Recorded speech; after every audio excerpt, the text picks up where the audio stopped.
জাতীয় রাজস্ব board এনবিআর-এর chairman Abdur Rahman Khan বলেছেন, বাংলাদেশের এলডিসি এড়ানো সম্ভব নয়, তাই আগামীতে রাজস্ব আসতে হবে ভ্যাট ও আয়কর থেকে। বলেন, কমপ্লায়েন্স কোম্পানিগুলো কষ্টে আছে, যারা করের জালে নেই তারাই আরামে আছে।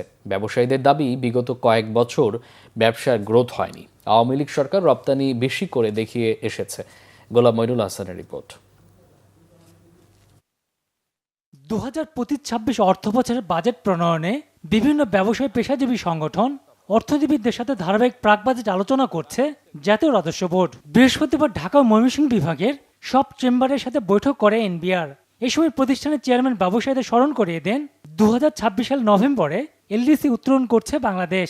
আমাদের এলডিসি গ্রাজুয়েশন যখন হয়ে যাবে তখন অটোমেটিক্যালি আমাদের এই ডিউটি স্ট্রাকচারকে ড্রাস্টিক্যালি কমিয়ে ফেলতে হবে, এবং এলডিসি গ্রাজুয়েশন আসলে অ্যাভয়েড করা যাবেও না। এটা কিন্তু আমাদের ইচ্ছার উপর নির্ভর করে না।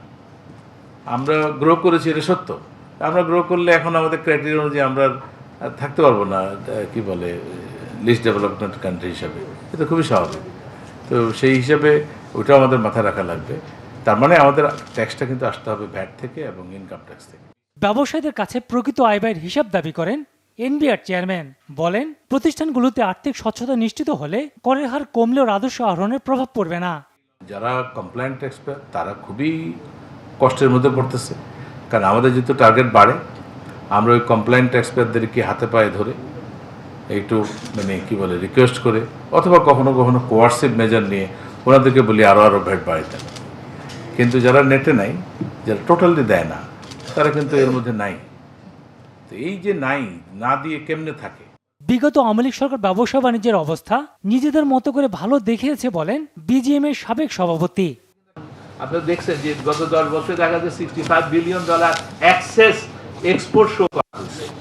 ওখানেও কিন্তু এগুলি কিন্তু আপনাদের জন্য চাপ সৃষ্টি করে, কারণ আপনাকে যখন দেখা হয় এত এক্সপোর্ট হয়েছে, এত অমুক হয়েছে, আপনি ওই বেসিসে কিন্তু আপনিও আপনার বাজেট ঠিক করেন, এবং তারপরে দেখা যায় যে ওগুলি কিছুই কারেক্ট না, এবং সে প্রেশারটা তখন আপনি আমাদের উপর। কর দিয়ে সরকারি সেবা ঠিক মতো না মেলায় কর দেওয়ার প্রতি সাধারণ মানুষের অনীহা রয়েছে বলে মনে করেন বক্তারা। গোলাম মইনুল হাসান, বাংলা ভিশন, ঢাকা।